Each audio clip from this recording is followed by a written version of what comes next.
We all know some iconic symbols. The Statue of Liberty screams USA. The Eiffel Tower represents Paris. And this mask? Undoubtedly, it's Tutankhamun's, right? Sometimes it feels like historians have squeezed every last drop out of the King Tut story. But guess what? The most obvious details often slip right under our noses. Like the fact that this famous mask didn't actually belong to him, nor was it ever meant for him. Stick with me for the details. Can we get a close-up of that mask? Thanks. See those holes? Yep, they're for earrings.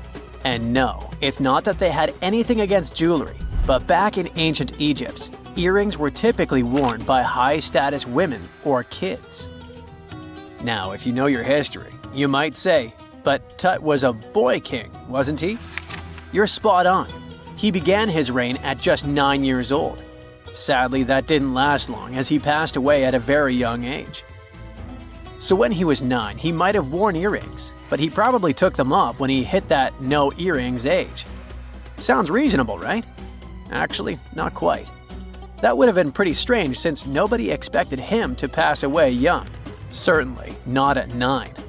So no one was preparing a kid's mask for a burial. It's this untimely demise that suggests that the mask used was simply the best option available when Tut passed away. There are more clues pointing to the idea that the mask was found in a hurry. Let's think about this. Even though Tut was mummified and his body could wait a bit, his loved ones wanted him to reach the afterlife ASAP.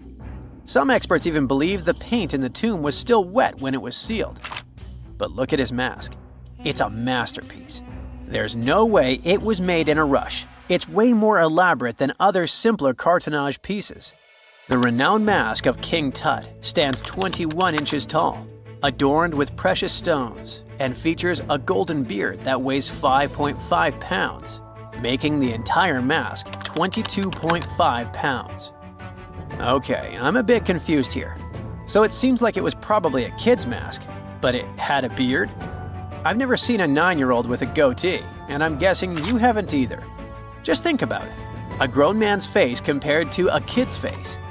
Fun fact for you, our faces pretty much stopped growing at the age of 16, so by 19, Tut would have definitely had the face of an adult man.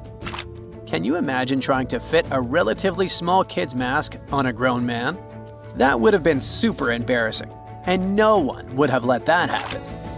Right, let's dismiss the kids theory. Now, the second option, if you remember, is that the mask could have originally belonged to a woman. This is where the beard theory comes into play. Some researchers believe the beard might have been added later on. Here's another twist. What if the mask was actually made for Nefertiti herself, who ended up maskless? In this case, there are two discoveries. Two birds with one stone.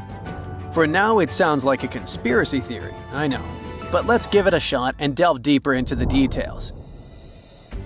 So, Tut passed away in around 1323 BCE, probably due to malaria. He had other health issues too, like when he broke his leg, and records suggest he wasn't in the best shape. As for Nefertiti, we have no solid data about her demise. Plus, nobody knows exactly when or where she was buried. The supposed year when she passed away is around 1330 BCE, but she could have lived longer, and the mask was intended and prepared for her. Or maybe they just took her mask right from the burial chamber. After all, they were family. Well, sort of. She was said to be his stepmom, having been married to Akhenaten, who was likely Tut's father.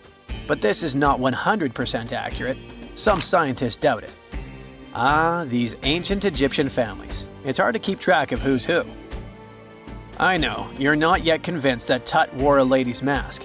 Let me share one more theory with you. Meet Howard Carter, the enthusiastic archaeologist who discovered Tutankhamun's tomb. It was located in the Valley of Kings outside Luxor, and, to everyone's surprise, was nearly intact. When he entered, he noticed something odd. This didn't feel like a pharaoh's burial chamber. It was classy and all, but it had a vibe that suggested it was made for a woman. Typically, Egyptian pharaohs had larger tombs that suited them better, and even more strangely, it was oriented to the right of the entrance. This didn't add up. That orientation was typical for female chambers, which Egyptian queens used. Another red flag was that the chamber appeared to have been built in stages, and all the artifacts, around 2,000 of them, seemed hastily placed there. Even more curious, they looked like they were meant for other royals. Carter discovered this burial site in 1922, but it remained a mystery as to why it was so bizarre. Almost a century later, Nicholas Reeves thought he may have solved the puzzle. He claimed that King Tut might not have been the original resident of the tomb. Instead, he suggested that the undisturbed resting place of the legendary Queen Nefertiti could be hidden behind the walls of the boy king's burial chamber. Nicholas studied high-resolution photos for months, meticulously examining every pixel. One day, he focused on detailed scans that revealed the texture of the tomb's walls beneath layers of paint. He spotted what he believed to be outlines of two doorways that had been blocked and plastered over to hide them from view. The more he looked, the more it seemed real. Could it be a tomb within a tomb? Nicholas theorized there was a hidden storeroom behind the western wall of King Tut's tomb, and his chamber might just be the outermost section of a larger corridor-style network of rooms. It all sounds fancy, but sorry to break it to you, Reeves' theory was debunked. To find out if he was onto something, experts had to use ground-penetrating radar to see the unseen. Reeves' idea was that if there were gaps, it could indicate the presence of additional rooms. And at first, in 2015, one expert even thought he had found a hidden room. But the glory didn't last for long. A year later, after double-checking, it turned out there were no hidden doorways. By the way, Nefertiti isn't the only legendary woman from Egypt whose burial site remains a captivating mystery. There's a cool legend about Cleopatra that you might enjoy. It's said that she once declared, "No man will ever find my tomb." Kind of fitting, right? After all, the person who's come closest to uncovering her final resting place is a woman. Fast forward a few millennia after she passed away, and while no man has located it, archaeologist Kathleen Martinez believes she might have cracked the code. She's been on the quest for Cleopatra VII's tomb for nearly 20 years, and recently discovered a bust that she thinks represents the famous queen. However, not everyone is on board with her claim. Some experts argue that the bust doesn't resemble Cleopatra at all. Alongside this intriguing marble statue, Martinez's team also unearthed 337 coins, some of which, less controversially, feature Cleopatra's likeness. But the real part is that it's still not officially confirmed. There's no doubt about the existence of the small bust. It's carved from white marble, fits in one hand, and shows a woman wearing a royal crown, according to a translated statement from the Egyptian Ministry of Tourism and Antiquities. The big question, though, is who it actually depicts. While Martinez insists this statue is a representation of Queen Cleopatra VII, many other archaeologists argue that the facial features don't match, suggesting it likely belongs to a princess instead. Sorry, I can't resist the temptation of breaking the magic for a moment. Some folks believe that the whole idea of "no man will find my tomb" is misunderstood. Even if she did say it, what she probably meant was "no living soul," and it wasn't about gender at all. It can as well be just a beautiful legend. Toodaloo! For more than 3,000 years, the gold mask of Pharaoh Tutankhamun stayed hidden in the Valley of the Kings. This artifact, which stands about 21 inches tall, shows how skilled and artistic the ancient Egyptians were. But nobody expected that X-rays would reveal its biggest secret. King Tut was the last ruler of his family during the 18th dynasty. He took the throne at just 9 years old, but ruled for only 10 years before he passed away unexpectedly. If we're being honest, back in ancient Egypt, he was mostly forgotten by the rulers who came after him.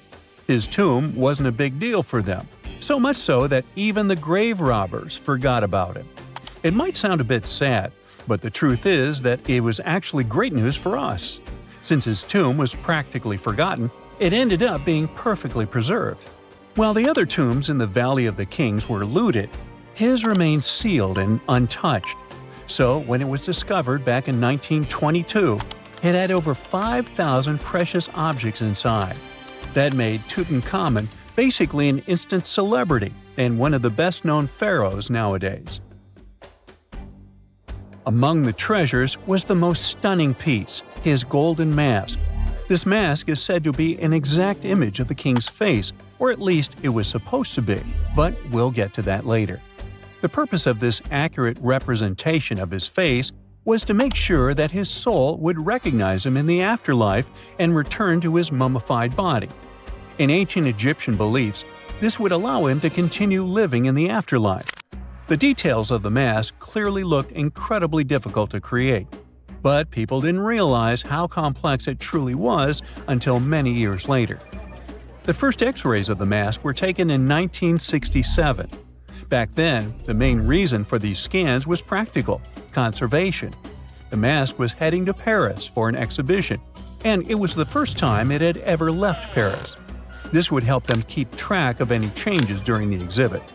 Plus, the images could give clues about how the mask was made. But back then, they probably didn't fully realize just how complex its construction was.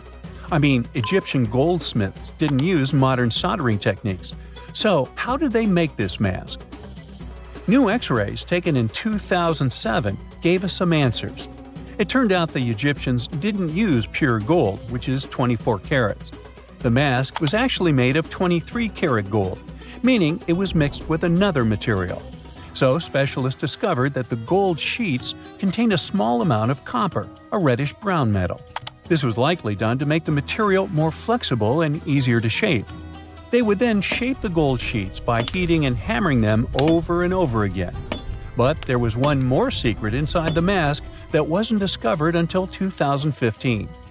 The year before, the staff at Cairo's Egyptian Museum were working on the mask display when the long beard of the mask accidentally got knocked off. Another theory is that the beard had become loose over time and just fell off. Either way, the fact that King Tut's beard came off caused a lot of stress. After all, we're talking about one of Cairo's biggest tourist attractions, so the experts had to fix the problem quickly. The restoration process started with a detailed recording of the mask's condition. To do this, they had to take a full three-dimensional scan of the artifact. And, by accident, they found something very interesting in the mask. Inside the royal beard, there is a gold tube, an intriguing structure that the Egyptians likely used to attach the beard to the rest of the mask. And that proved, once again, that the process of making this mask was even more complex than experts thought. But the mysteries don't stop there. Remember how we mentioned that the mask was thought to perfectly represent King Tutankhamun's face? Well, that might not be entirely true. Some popular theories suggest the mask was never meant for him and was actually made for someone else. A study published in 2015 suggested the mask was originally made for a female pharaoh, his supposed stepmother, the famous and beautiful Egyptian queen Nefertiti. The biggest clue comes from an inscription on the mask. At first glance, it seemed to belong to Tutankhamun. But after a close examination, researchers noted that something else was actually written underneath King Tut's name. The royal name stamp seems to have been altered, and originally it had something written on it that translates to Queen Nefertiti. There is another feature of King Tut's golden mask that was overlooked for years, which adds even more mystery. As we mentioned earlier, experts believe he wasn't respected much by the pharaohs who came after him. And one of the clues that made archaeologists think this is the pierced ears on the mask. Some researchers believe that King Tutankhamun wouldn't have worn earrings after he was a kid. So, according to their theory, by the time he passed away at 18, he shouldn't have been represented with pierced ears. This could also support the idea that the mask originally belonged to Nefertiti, or maybe to someone who wasn't even connected to King Tut. But the mask isn't the only source of mystery. In fact, his whole tomb is full of puzzles. Recently, historians found a sign that the place where King Tut was supposed to be buried was changed at the last minute. For years, experts wonder why a pharaoh who ruled for 9 years ended up in such a simple tomb. When compared to the grandeur of other pharaohs' tombs, his tomb seemed, well, a bit plain. The idea that a king like Tutankhamun would have such an unremarkable resting place just doesn't match up with the power and importance he must have had in ancient Egypt. So, what happened? Well, apparently, this might have something to do with his successor, Pharaoh I. After King Tutankhamun passed away, researchers believe that I made sure to erase him from Egypt's history. So, one theory suggests that he was probably behind the quick decision to place King Tut's body in a smaller, less impressive tomb. When experts looked at I's own tomb, they found something interesting. There is a large wall covered in painted baboons. This is the same type of artwork found in Tutankhamun's tomb. It seems like the same person might have chosen the artwork for both tombs. Now, the design and decoration of the two tombs are almost identical, suggesting there was a shared hand behind both. But there is one key difference. I's tomb is fit for a king. It's much bigger and more impressive, even though the style and artwork are similar to what you see in Tutankhamun's tomb. So the theory suggests that I decided what went into both tombs. Since Tut passed away unexpectedly at a young age, his grand tomb wasn't finished in time. Normally, pharaohs start building their tombs while they're still alive to make sure everything is perfect. But Tut passed away when he was just 18, so there wasn't enough time. I may have taken advantage of the situation, ordering a smaller tomb for Tut and keeping a larger one for himself.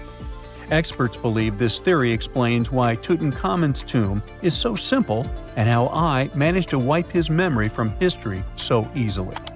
But in the end, the story of King Tut's mask and tomb is full of mystery and intrigue. Each new discovery sheds more light on what really happened all those years ago. But one thing is for sure, the secrets of ancient Egypt still have much to reveal, and King Tutankhamun will continue to fascinate people for years to come. So looky here, scientists discovered ancient artifacts near King Tut's tomb. Turns out, his VIP final resting place looks more like a public graveyard with about a dozen wooden coffins that's been there for around 3,600 years. Okay, I might have exaggerated a tad. The 11 tombs weren't exactly right next to King Tut, but they were close, near the same city of Luxor. New findings in Egyptian tombs can help us piece together what life was like in ancient Egypt. And guess what? Ancient Egyptians seem to have been remarkably like us, modern humans. Say, the women have always loved jewelry, and archaeologists retrieved a beautifully made necklace with 30 amethyst beads and 2 agate beads, plus a hippo head amulet. Bet it was all the rage back then. Researchers also discovered 2 copper mirrors. One had a handle shaped like a lotus, and the other was decorated with Hathor, the ancient Egyptian deity of the sky, women, fertility, and love. These recent excavations near Tutankhamun's burial site led to another jaw-dropping revelation. For the first time in thousands of years, fragments of Queen Hatshepsut's Valley Temple were uncovered. This fearless woman was thought to be the second female pharaoh, who ruled with both courage and wisdom, leaving a legacy as solid as the stones themselves. Her temple, hidden for ages, opens a window into a time filled with power, intrigue, and spiritual devotion. Archaeologists found over 1,000 beautifully decorated stone blocks on the outskirts of Hatshepsut's funerary temple. There were very few women who managed to take the throne in ancient Egypt. Another tomb was found nearby, and it belonged to the overseer of Queen Teti Sheri's palace, whose name was Jehuti-Mez. Queen Hatshepsut seems to have even more tombs, aces up her sleeve. These tombs were carved into the rock instead of being built as pyramids, showing a unique ancient perspective on how to protect the soul in the afterlife. Experts managed to retrieve some cool ancient pieces from the site. Toys made of clay, mummy masks, winged scarabs, and some amulets. Sadly, there surely used to be way more artifacts, but over the last centuries, there have been people other than archaeologists to stumble upon this site. It's likely that looters got to these tombs before them and may have taken some valuable items. But they did leave behind some cool stuff for the researchers, like pottery used for offerings of bread and meat, along with archers' bows that connect the tomb's owners to the Egyptian military. Meanwhile, soul protection is way more important than you might think, especially if you're roaming around Luxor looking for ancient secrets. You aren't scared of King Tut's curse, are you? Let me tell you what happened to those who weren't scared, but promise me to take it with a dash of salt, okay? For years, Egyptologists, especially those who believed in paranormal activity, were convinced that there was an unsettling curse surrounding Tutankhamun's archaeological discoveries. This belief stemmed from the mysterious and untimely demise of several excavators who discovered the tomb in 1922 with no logical explanation for why they passed away. It was just easier to chalk it up to something supernatural and avoid the whole mess. But it turns out it wasn't a curse at all. It was likely the radiation that caused those excavators to perish. Now, you might wonder where the radiation came from. After all, while radioactivity was discovered in the 19th century, ancient Egyptians, despite their impressive pyramids, didn't have any radium lying around to make Tut's tomb glow like crazy. So, what could be the real story? It might have been toxic waste behind it all. Toxic levels of radiation from uranium and hazardous waste have been lurking inside the tomb since it was sealed over 3,000 years ago. The burial chamber of Tutankhamun's tomb reportedly has such high radiation levels that anyone who steps inside could easily end up with a fatal dose of radiation sickness or an incurable condition.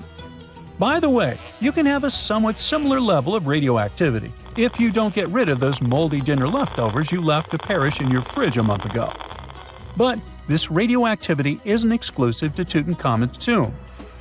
Ancient Egyptian artifacts discovery is rewarding yet dangerous due to unusually high radiation levels in Old Kingdom tombs all over Egypt. Geiger counters have detected radiation at 2 sites near the Giza pyramids, and radon, a radioactive gas, has been found in several underground tombs in Saqqara. Interestingly, experts believe that the builders of these ancient tombs were aware of the toxins, as some eerie warnings were carved into the walls of many tombs. One inscription ominously declared, "They that break this tomb shall meet their end by a malady that no doctor can diagnose." Other ominous phrases like "forbidden," "due to evil spirits," only added to the fear that supernatural curses haunted these ancient sites. Ominous signs have stunned archaeologists since forever, but the fear grew even stronger a century ago with the mysterious passing of Lord Carnarvon, who funded King Tut's excavation in 1922 and reportedly explored the treasure-filled rooms, along with several others who entered the tomb. Arthur Weigall, another British Egyptologist who was present at the tomb's opening and is credited with starting the curse myth, passed away young when he was just in his 50s in 1934. Chances are the condition that made him pass was connected to radiation. In total, 6 out of the 26 people who were there when the tomb was opened met their end within a decade from various causes. Not only X-ray exposure, those reasons include asphyxia, stroke, heart failure, pneumonia, and even poisoning. Well, isn't this getting a little grim? There was one guy who opened the tomb and somehow managed to avoid the infamous curse, Howard Carter, or so it seemed. Some folks pointed to his survival as proof that the curse wasn't real. After digging up the tomb, Carter published several books on the topic and shifted gears from archaeology to dealing in antiquities for various museums. Despite dodging demise or injury, rumors swirled about how the curse may have impacted him in other ways. One of the big stories linked him to Lord Carnarvon's daughter, Evelyn. Some said he was madly in love with her, but she married someone else, so he chose to stay single. Others claimed they had an affair while she was in Egypt, which ended when her father passed away and she left the country for good. However, there wasn't much evidence to support these stories. Evelyn was just 6 when they met, and they remained friends until his last breath. She was even one of the few attendees at his funeral, but denied any romantic involvement, saying they weren't that close. A year after the revolutionary discovery near King Tut's tomb, Evelyn married politician Sir Brograve Beauchamp and had a daughter. That same year, Beauchamp toured the tomb with his parents, guided by Carter himself. Carter never married and, aside from those posthumous rumors about Evelyn, had no other romantic connections. While the curse adds an intriguing twist to his life story, his tendency to keep relationships at arm's length was evident long before the tomb was opened. It seemed Carter just wasn't a people person. In 1939, after battling a serious illness, he ultimately succumbed to fate. He was 64, which was a pretty common life expectancy in the UK back then, so no one really thought it was off and linked it to an ancient curse. When he passed, it turned out he had several artifacts from Tutankhamun's tomb in his London apartment, which were eventually sent back to Egypt, marking what some viewed as the curse's end. Who knows? Maybe if he hadn't had all those ancient souvenirs at his place, he would have lived way longer. But all the other demises might seem off. The curse theory was likely fueled by some strange events during the excavation. Carnarvon got a mosquito bite that became severely infected, and around the time they opened the tomb, Cairo experienced a bizarre power outage and a freak sandstorm.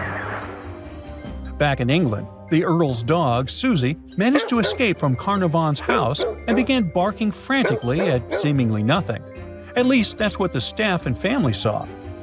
Strangely enough, at the very moment her owner's heart stopped, Susie started howling and fell down without showing any signs of life. Maybe radiation didn't play a crucial role after all, and those were indeed ancient artifacts from King Tut's tomb that made them all perish. Spooky, huh? Unlike many other ancient Egyptian burial grounds, King Tutankhamun's tomb stayed hidden and free of unwanted thieves for 3,000 years. One reason was that the tomb was smaller than average and tucked away in a place called the Valley of the Kings. This area was already being extensively explored by the time they stumbled upon Tut's spot. The entrance was all covered in debris from building a nearby tomb, which must have also helped keep it a secret. There were also zero writings or signs on the outside of the tomb. Time passing also played a part in keeping it in amazing shape until the 1920s, when a man named Howard Carter finally made it in. But was Carter that big of a hero? Some recent findings say he might have been sneakier than initially thought. People used to think Carter wasn't just a glorified treasure hunter, he was a true archaeologist. Before Tut, he had been on a relentless quest for Egyptian artifacts. He discovered his interest in these unusual objects when he was a child, and soon started drawing the sculptures and inscriptions that were found in ancient tombs. After stumbling upon the remains of King Tut, Carter spent a decade recording and processing all sorts of objects, like golden thrones, chariots, and statues from Tut's tomb, shipping them down the Nile to Egypt's museum in Cairo. Well, at least that was the official story. More recent discoveries claim that not all of the objects made it to Egyptian officials. A secret letter seems to uncover Carter's little 10 for them, 1 for me policy. The letter in question was sent to Sir Alan Gardiner, a philologist and friend of Carter's, dated from 1922.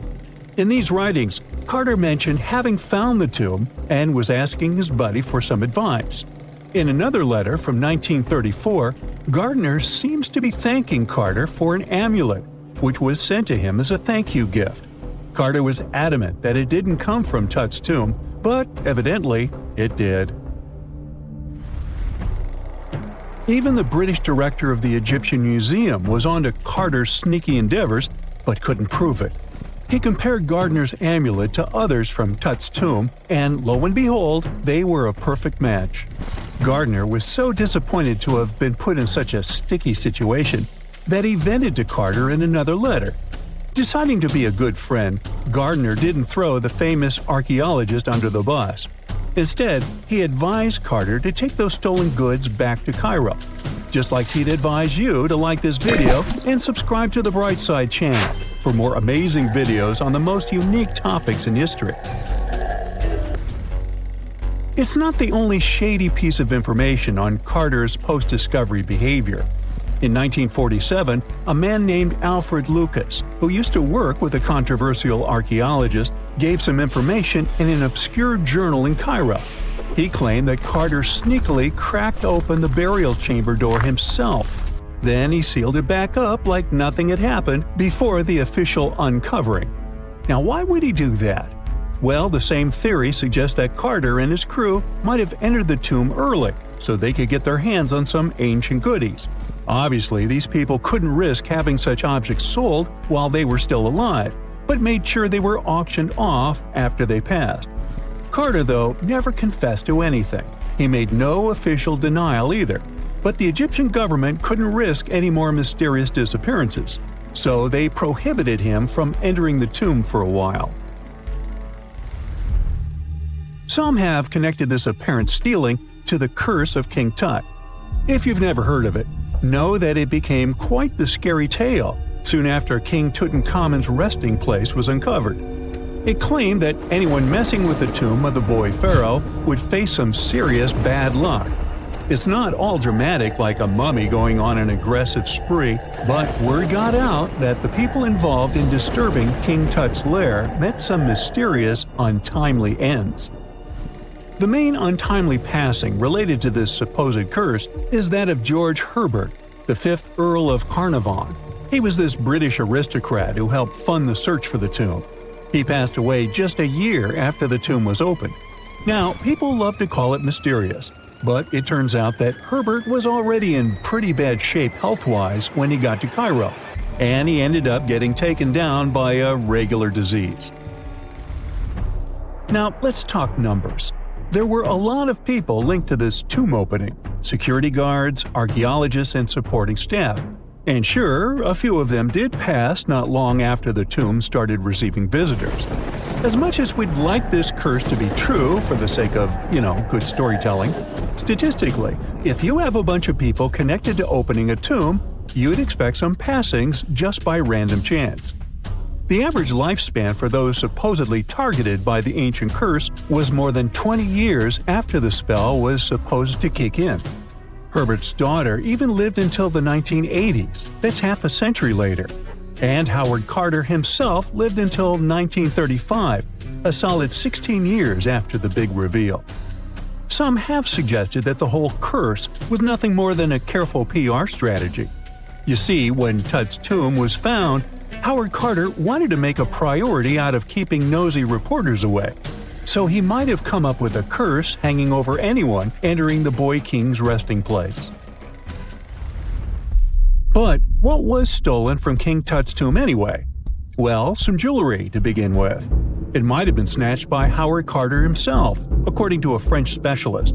He did some intensive research by looking at old pictures taken from inside the tomb back in the 1920s. He compared those images to various objects from museums and auction houses. He soon started to piece together the whereabouts of some of Tut's jewelry. First up, there's this collar that used to be on Tut's chest. It was all broken into pieces, and some parts went via Carter to the Nelson Atkins Museum in Missouri. Meanwhile, other bits ended up on a necklace owned by some unnamed people who tried to sell it in 2015 but failed. Even the Nelson Atkins Museum agrees, as they've confirmed the information on their website. Then there's a headdress piece. Some beads from it that once belonged to Tut apparently got stolen by Carter too. They were also strung into a necklace and are now being held at the St. Louis Art Museum. Another fancy collar made out of glazed ceramic magic spent some time at the Met, far away in New York. Thankfully, it was sent back to Egypt a bit over a decade ago. This seems to have been, as you'd expect by now, also stolen by Carter. Missing artifacts aside, King Tut still gave a ton of amazing objects that helped us learn more about this incredible ancient culture. Starting with the famous burial mask. It's this massive 21-inch gold art piece with semi-precious stones and glass paste. It weighs 22 pounds and showcases the boy pharaoh with a long beard and a headdress with a cobra and vulture. On the back, there's this spell from an important ancient Egyptian spiritual book that's supposed to make sure it works just as well in the afterlife. Tut was also apparently a board game enthusiast.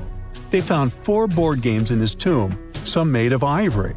Archaeologists also found a pair of gold sandals, though you'd imagine they were more for show than for comfort. In fact, the pharaoh probably never wore them in his lifetime. Now, speaking of fashion items, it turns out Tut was quite the fancy ruler. They even found a mannequin in his tomb that was used to pick out, adjust, and store his outfits and jewelry. The boy king seemed to have also enjoyed some music, based on the 2 trumpets historians found in his tomb. Though they were played back in 1935 in a BBC broadcast, the instruments are today considered too fragile to be maneuvered. Miles and miles of yellow sand, treeless mountain ridges, and scorching hot sun over your head. And suddenly, something you'd never expect to come across in a barren desert. A small group of overexcited people.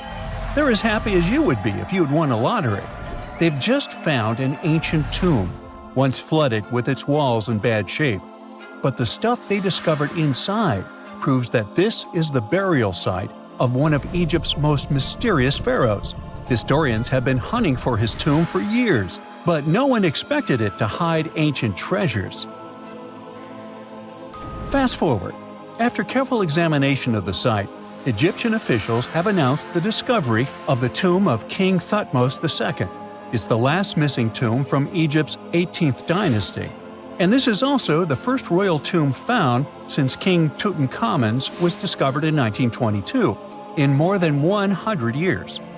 A team of Egyptian and British archaeologists found the tomb in the Theban Mountains area, west of Luxor, near the famous Valley of the Kings.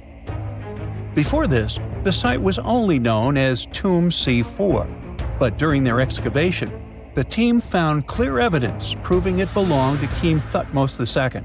Archaeologists actually found the entrance and main tunnel leading to the tomb in 2022. But at first, they thought it belonged to a queen because it was near the graves of Thutmos III's wives. It was also close to Queen Hatshepsut's tomb. Originally, it was prepared for her when she was just a royal wife. But everything changed when she became pharaoh. But we'll talk about this twist of fate a little later. But soon they realized that their discovery was much more significant. They found alabaster jars with Thutmos II's name and the words "deceased king" written on them. That's when they realized that the tomb was actually his final resting place.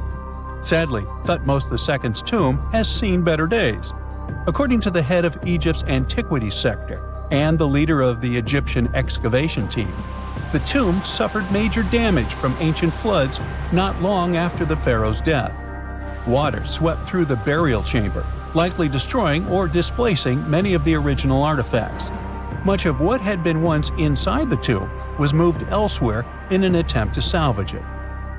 The researchers found out that the tomb had a basic design, with an entrance, a sloping main corridor, and a burial chamber. The corridor was coated in white plaster and rose about 4.5 feet above the floor of the burial chamber. A large staircase and a very large descending corridor of the tomb indicated its grandeur. It took the team a long time to navigate through, though, as the tomb was blocked by flood debris and collapsed ceilings. Only after crawling through a 32-foot passageway with a small 16-inch gap at the top, the worst nightmare for those of us with claustrophobia, were they able to reach the burial chamber. There, they were in for another surprise.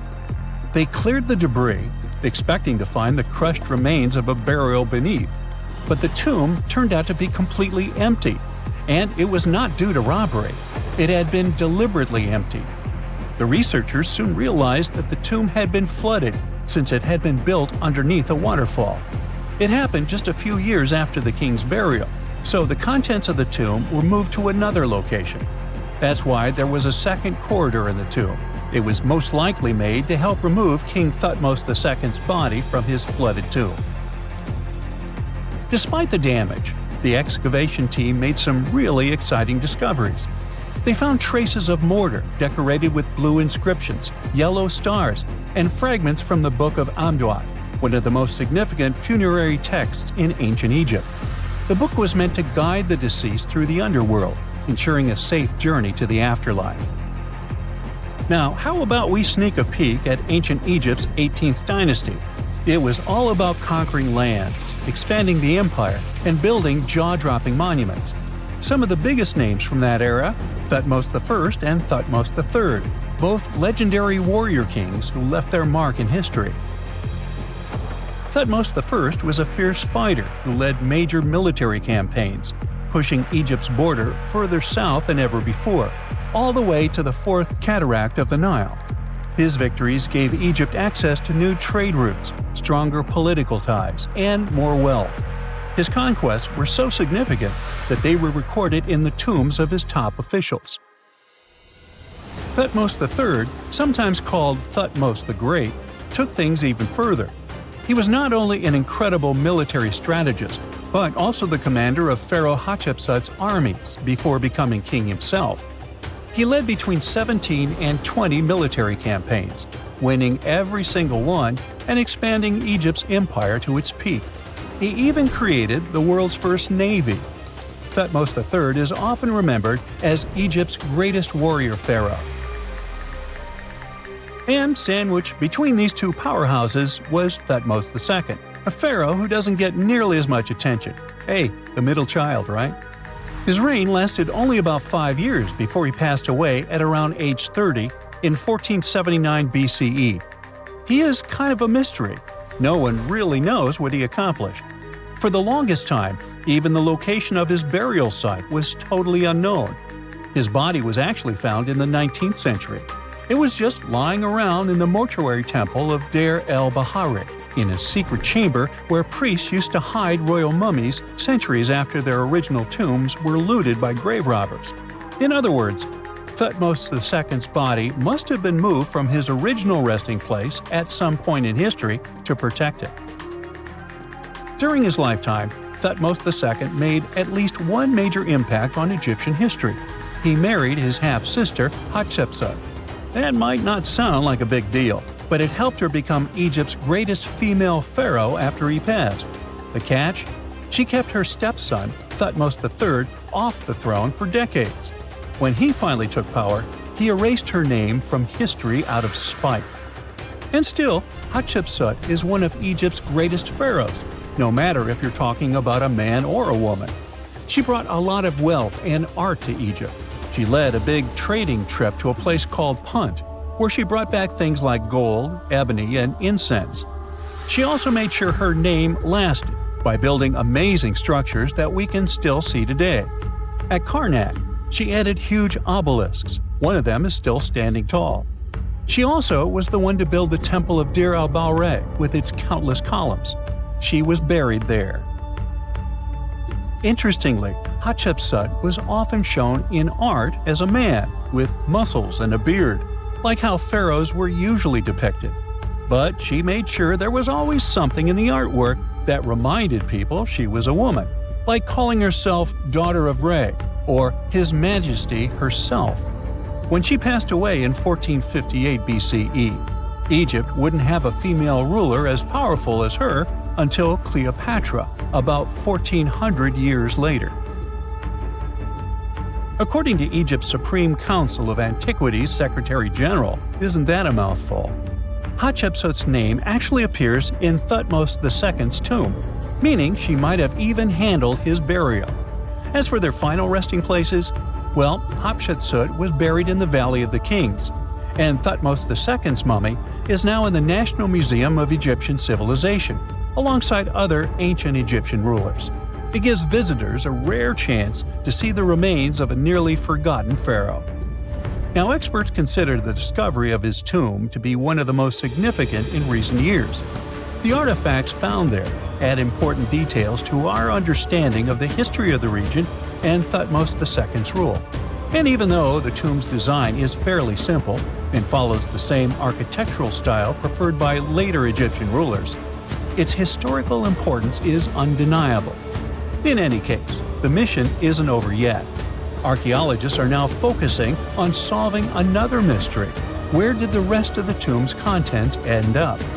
The team is determined to continue their search. Who knows what other secrets they will uncover that have remained hidden beneath the sands for thousands of years. During the early 1920s, the world was mesmerized by King Tut. A British archaeologist, Howard Carter, discovered the young pharaoh's tomb in Egypt's Valley of the Kings, 1922. But the public wasn't only interested in gold and jewelry. The press wrote about the curse of the pharaohs, but was it true? Was an ancient curse really the reason everyone entering the pyramids lost their lives? At the time, this was the only explanation for a series of unexplained passings. The man present at the opening of King Tut's burial chamber, George Herbert V, Earl of Carnarvon, lived only 5 more months after the discovery. He had also sponsored the dig. In comes Sir Arthur Conan Doyle. You probably know of him, the English writer behind Sherlock Holmes. He claimed that an evil elemental caused the explorer's demise. He must have been joking, right? Unfortunately, no. The newspapers continued to blame the pharaoh's curse after every Egyptologist left this world. These are the scientists who study the ancient cultures of Egypt. The archaeologist who opened King Tutankhamun's tomb passed away full 17 years after the discovery. The reason for it wasn't a secret: Hodgkin's disease. Yet again, journalists around the world wrote of a curse. This was getting ridiculous. But science must have had a rational explanation, right? Well, it did. And that explanation was common mold. Harmful fungi, Aspergillus, can survive for ages in sealed tombs. When humans inhale them, there's a high risk of infection in people who have a weakened immune system. Today, doctors believe this is what happened to the unfortunate explorer more than a century ago. Scientists now know that this type of fungi grows especially well on grain. And King Tut's tomb was full of offerings in the form of baskets full of raw grain and bread. Researchers discovered other varieties of fungi on ancient Egyptian mummies. These molds can easily cause some nasty consequences for humans. The danger of rotting organic material is real. Just look inside your fridge. Any food leftovers you have there start to go off after just 3 to 4 days. You can imagine what happens to food in a sealed chamber after thousands of years. Food is just one kind of organic material. There is also wood. If you expose it to water or even moisture in the air, it starts to deteriorate. You don't have to travel to Egypt to see the effects of this process. Any abandoned building in your neighborhood can serve as an example. When a piece of wood gets wet and has no way of drying out, there is going to be damage. From fungi to wood-boring insects, the list is long. Rotten wood presents a huge structural issue. Beams and floor panels are all made of timber, so you better not go inside a failing building. You can easily lose your footing. But this is just the tip of the iceberg.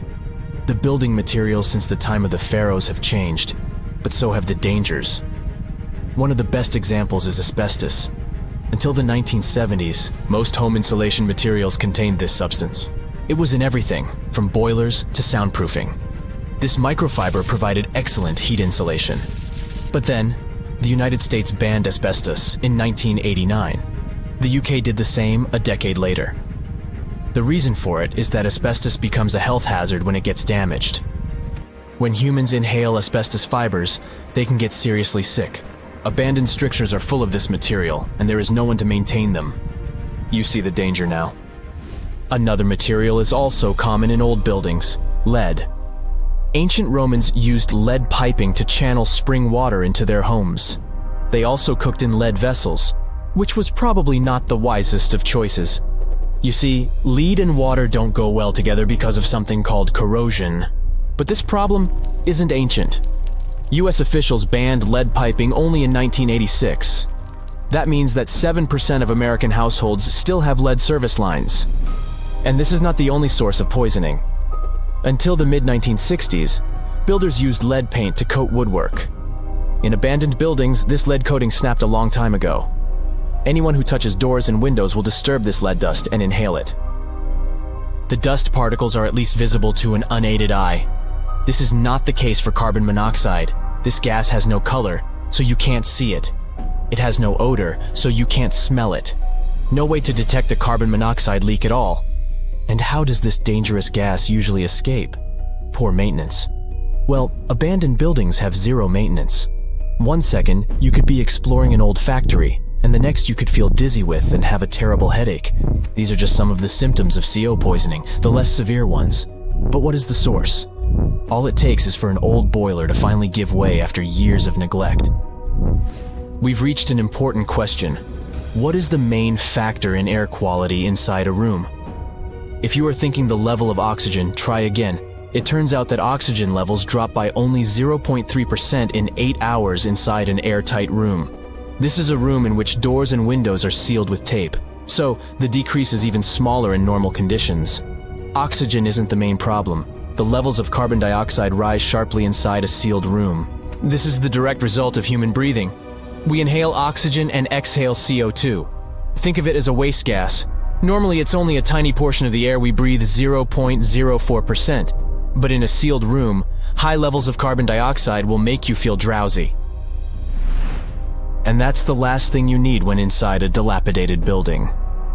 Carbon dioxide will decrease your ability to think clearly. Researchers from Harvard did an interesting study in 2016.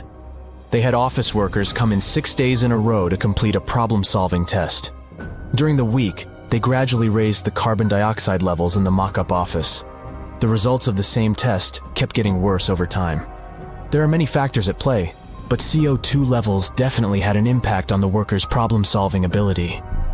The test took place inside a typical office environment, not inside a crumbling building where visitors must watch their every step.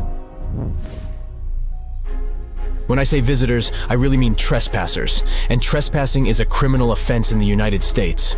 This goes both for private and public property. If you defy the law, you can be fined up to $5,000 or even face lockup time. That should make you think twice before jumping over a fence with a no trespassing sign. But again, you might not be the only one inside. You can never know who else is in the building. Perhaps a person up to no good?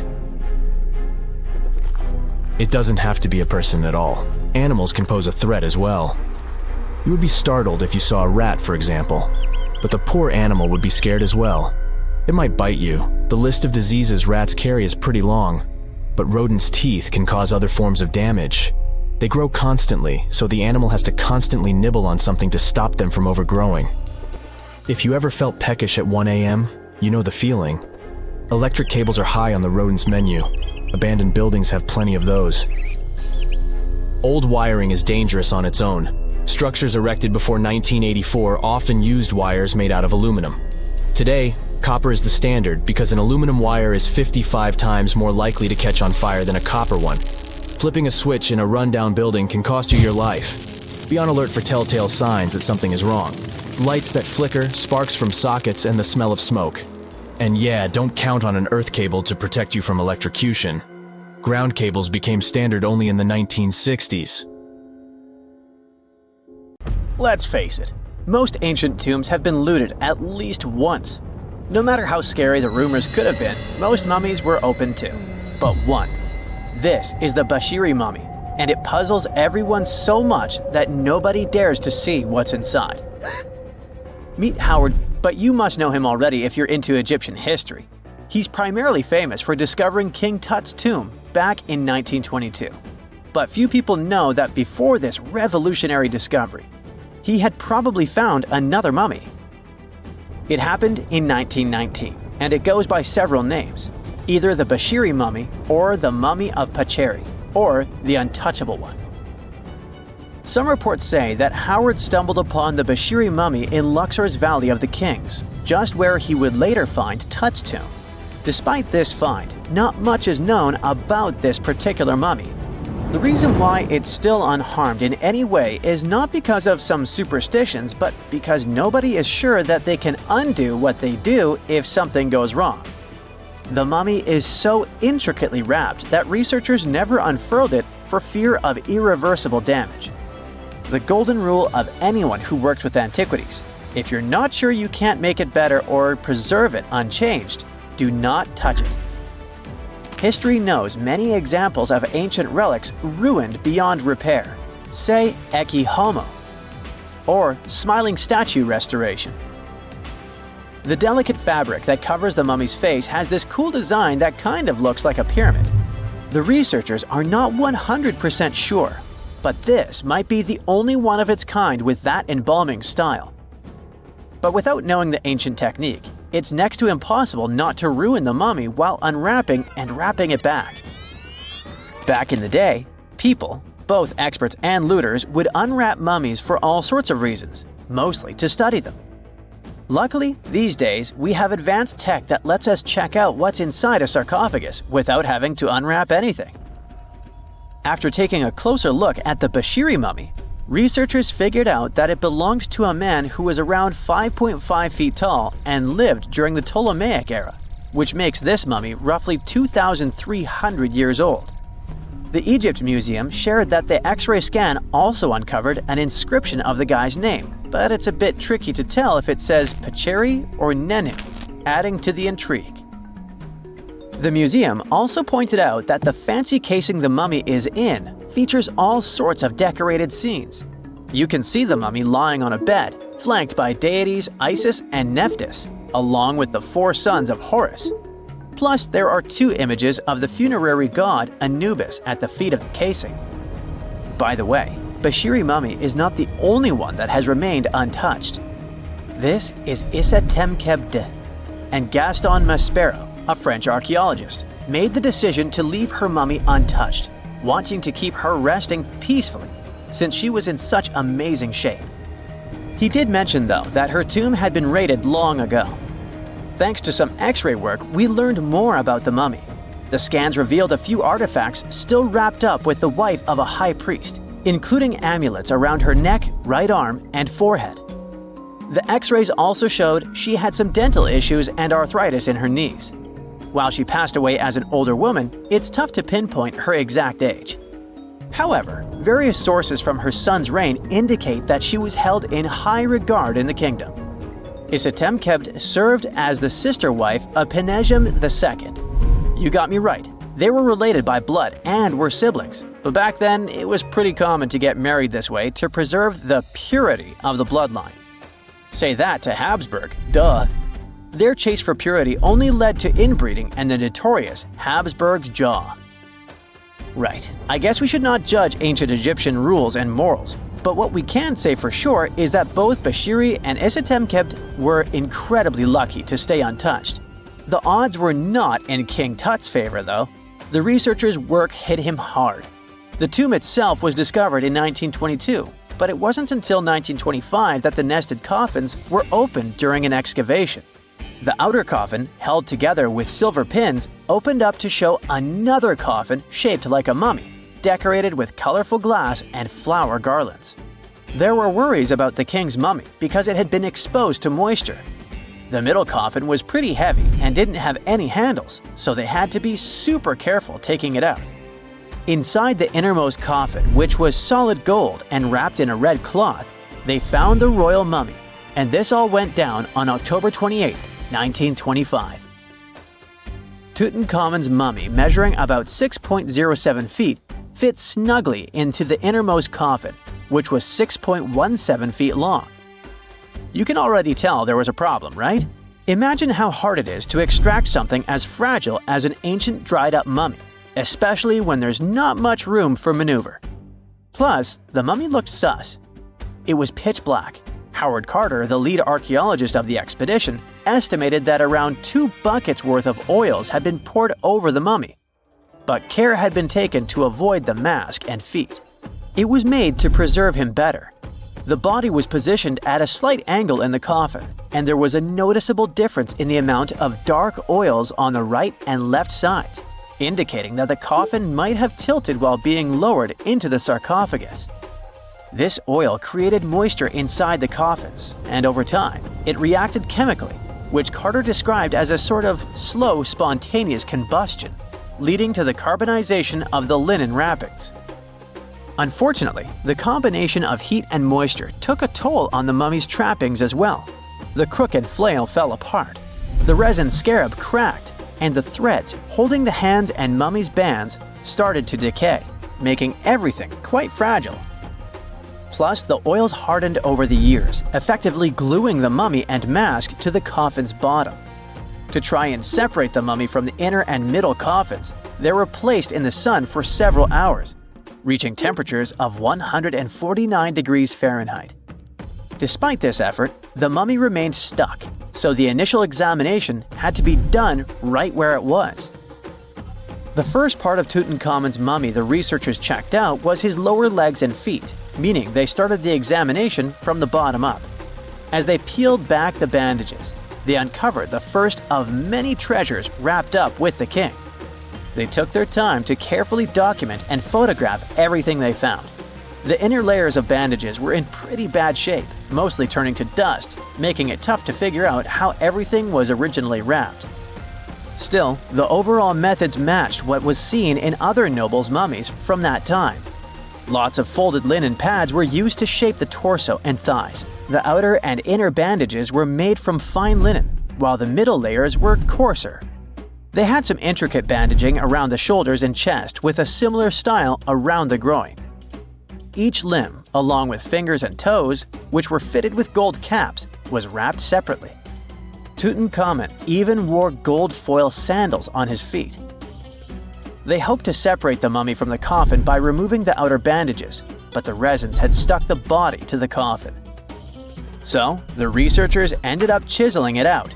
To do this, they had to cut the torso in half at the hips and disarticulate the arms to continue unwrapping. Each part was treated with hot paraffin wax for stability, and later the hands and feet were reattached with resin. Finally, they used hot knives to detach the head from the mask. To check the teeth, it was decided to make an incision around the jaw and neck, which was later fixed with resin. So technically, the scientists did all they could to preserve the mummy, but still, in a way, it ended up being damaged beyond repair. What do you think? Should they have left it in the coffin? Or did they do the right thing? Let us know in the comments. They found the tomb of a royal doctor who lived over 4,000 years ago, a man who held pharaohs' lives in his hands. This man knew secrets that only deities and kings were allowed to hear. And yet, when they opened his tomb in 2024, there was no body, just vivid paintings, untouched by time, and cryptic symbols carved into stone. Who was he, and why was he buried with spells linked to a scorpion deity? The tomb was buried deep beneath the sands of Saqqara. The doctor's name was Tutankhamun. He lived around 4,100 years ago, during one of Egypt's most mysterious turning points, right at the edge of glory and collapse. These were the final days of Egypt's Old Kingdom. The sun still glinted off freshly built pyramids, but the shadows were already creeping in. The pharaoh, Pepi II, had ruled longer than anyone before him, 90 years. But by the end of his reign, the country was cracking.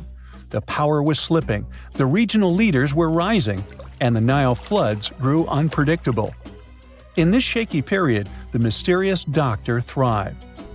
His tomb was discovered by a Swiss-French archaeological team in the shadows of old pyramids. The weirdest part was that when they uncovered his burial chamber, they found no body, no golden treasures either. Unfortunately, the tomb had been robbed long ago. But what remained was something even more fascinating: the words and images left on the walls. The paintings are still vibrant, bright colors that somehow survived all those years underground. The walls show jars, containers, strange abstract patterns, and geometric shapes. And then there are hieroglyphs, lines and lines of sacred script carved with precision, like someone had poured their soul into every curve.